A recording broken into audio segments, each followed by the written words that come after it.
Hello, everyone, and good day. Welcome back to our podcast. I am JM Sanikas. Hey everyone, I'm Cody Macaranas. Hello, I'm Ethan Evangelista. Hi guys, I'm Pacey Beredo. And I am Marcella Escandor, and we are so glad to have you listening to our new episode. For today's episode, we will be talking about can we thrive without using our phones? We can all agree that our phones have a big impact on our lives. They help us with communication, information, and keep us entertained. But they also distract us. It keeps us away from being focused. The question is, if we minimize the use of our phones, would it improve our focus and well-being? Great question. That's actually what we'll discuss in today's episode. Let's get right to it. Alright, now we'll get started discussing the topic we have now. To reiterate that topic is unplugged productivity. Can we really thrive without using our phones?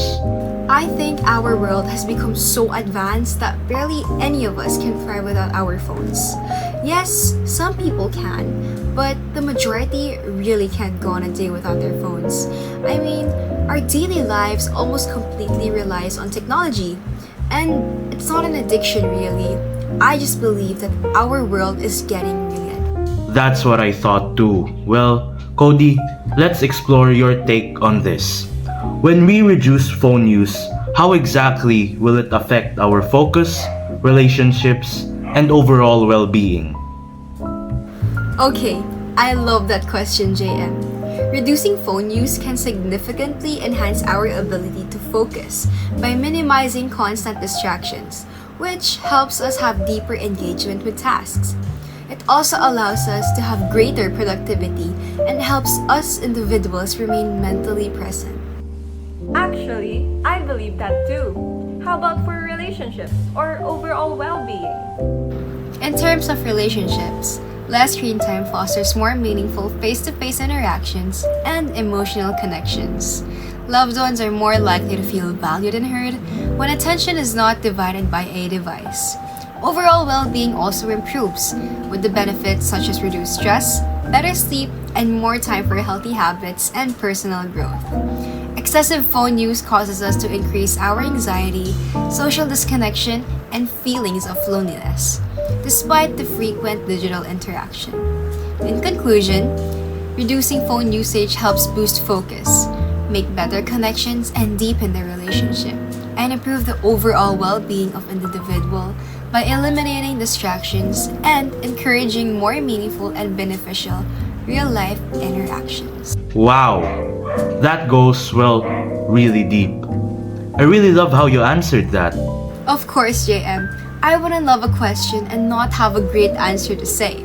Well, anyway, what about you, Marcella? What activities do you think become easier and harder when we limit our phone use?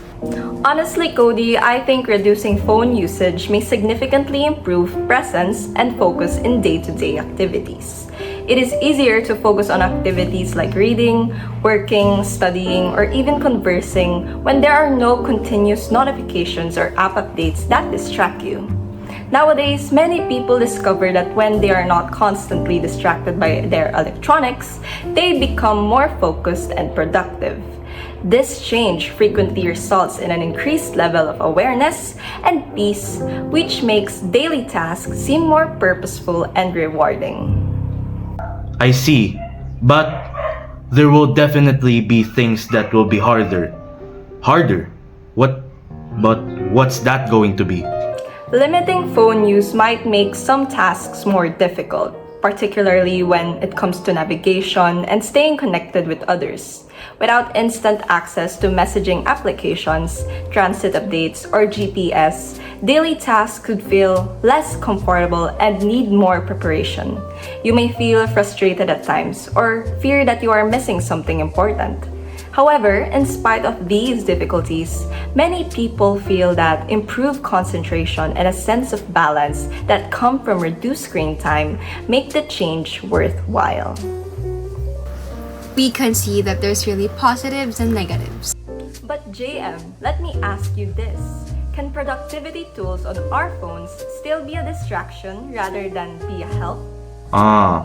For me, productivity tools on our devices can be a great help rather than a distraction, especially when utilized properly. In our time, there are a ton of productivity apps or sites that further assist us in the things that we do, may it be for school or for work. Emphasis on being utilized properly, because most of the time these tools aren't efficient and they end up becoming, well, a distraction because users don't know their limitations, which will make them be a bad thing. Factors like constant notification and from these apps and productivity disguised as planning make these tools, well, inefficient. That's the thing though. These productivity tools are still on our phone. Exactly. Another thing to consider too is that these productivity tools live in the same devices as the distractions, such as games and social media, making us vulnerable to getting distracted. Lastly, we can get dependent on these tools, and relying too much on apps can weaken our own memory and our own discipline. Hearing all these, it makes me realize that it all comes down to being able to properly balance it out, managing proper phone use so that in the end, it only becomes a good thing for us and it stays a good thing. I really agree with that. Now that we've done a simple intro and discussed the issues and problems regarding phone overuse, we're diving into a question that affects almost all of us. Can we really thrive without our phones? We often talk about how phones make our lives easier, but what happens when we intentionally step back from them? Let's explore this through our own personal reflections, examples, and experiences.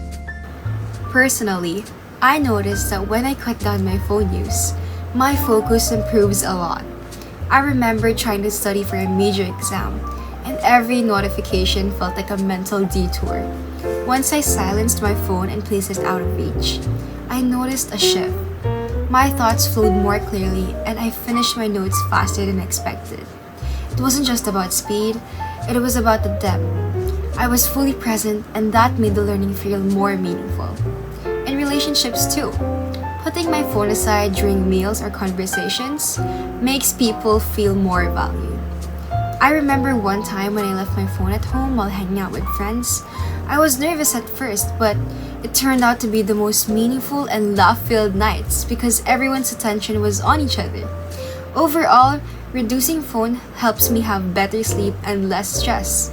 And that's something my mind and body both thank me for. I agree with that. Some tasks became easier, like reading, reviewing lessons, and even just having conversations. Without the constant buzz of notifications, I could dive into a book or a science article without losing my focus. But I won't pretend it was all easy. Some things got harder. Navigating unfamiliar places without GPS felt like stepping back in time. I had to plan ahead, ask directions, and sometimes even get lost. But oddly enough, those moments added a sense of adventure and self-reliance I hadn't felt in years. Now, here's the tricky part. Our phones also have productivity tools, planners, note apps, and even timers.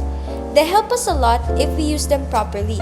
However, I can admit there are times when I open a productivity app and immediately start browsing social media. It seems though the most significant distractions are situated directly to useful tools. I spend more time using a productivity app to organize my projects than actually completing them. That taught me that tools only helpful if I set limits and stay disciplined. Otherwise, they just become another way to procrastinate. One way I've learned to handle this by setting boundaries and replacing habits. For example, I try not to use my phone during meals or right before I bed. Instead, I read books or meditate for a few hours. At first, it felt like I was missing out, but soon I realized I was getting time for myself. I also practice healthier habits like jotting notes in a notebook, stretching, drinking water, or taking short walks. These small changes help me stay focused, build discipline, and feel more productive than endless scrolling I ever did. So, that brings us back to the question, can we really thrive without our phones? From the shared experiences of our panelists, the answer seems to be yes, though not without challenges.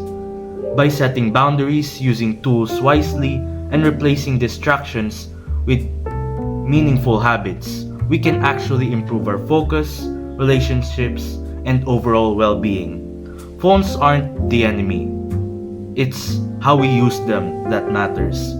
Sometimes, unplugging even for a little while reminds us that life offline can just be as fulfilling, maybe even more fulfilling. Alright! Now that we've talked about the chaos our phone can cause, let's get practical. What can we actually do to set boundaries with our phones and boost productivity? Start simple. Only use your phone when you need it, not just when you're bored. The little difference changes everything. I've been scheduling my screen time. Like, if I'm only on my phone in the morning, I avoid it at night. That keeps things balanced. Yes, screen time limits help too. And if you catch yourself doom scrolling, a lot of people, like a lot of us, do that a lot nowadays. Swap it for something better, just like reading, stretching, maybe even go outside for a walk or something, just interact with nature. Anything that doesn't involve a screen. I keep a notebook beside me all the time so that when I have an idea or I have a task, I just have to write it down and I won't have to be sucked into my phone and doom scroll. Also, phone-free blocks of time are a game changer. Here's our challenge to you listeners. Try setting just one phone-free period tomorrow. Maybe during your work session or when having a meal. No phone, no distraction. Just presence. And if your fingers start itching for a scroll, well, grab a book or go outside for a walk. Help reset your brain. You'll be surprised how much more you get done and how much better it feels. And that, ladies and gentlemen, wraps us up for today's episode. We've learned that while phones play a huge role, an enormous role, in our daily lives, thriving without them, or at least reducing our use, is definitely possible. Exactly, JM. It's really about balance, you know? Phones can either be a helpful tool or a major distraction, depending on how we use them. True. By setting boundaries, staying present, and being intentional with our time, we can strengthen our focus and relationships while improving our overall well-being. And let's not forget, it's not totally about cutting off phones, but learning how to manage them so they serve us, not control us. At the end of the day, thriving without our phone means thriving in real life, finding joy in meaningful connections, better habits, and mindful living. Well said, everyone. Thank you so much for tuning in to this episode of our podcast. We hope this conversation inspires you to reflect on your own phone habits and maybe even try unplugging for just a while. Until next time, goodbye everyone.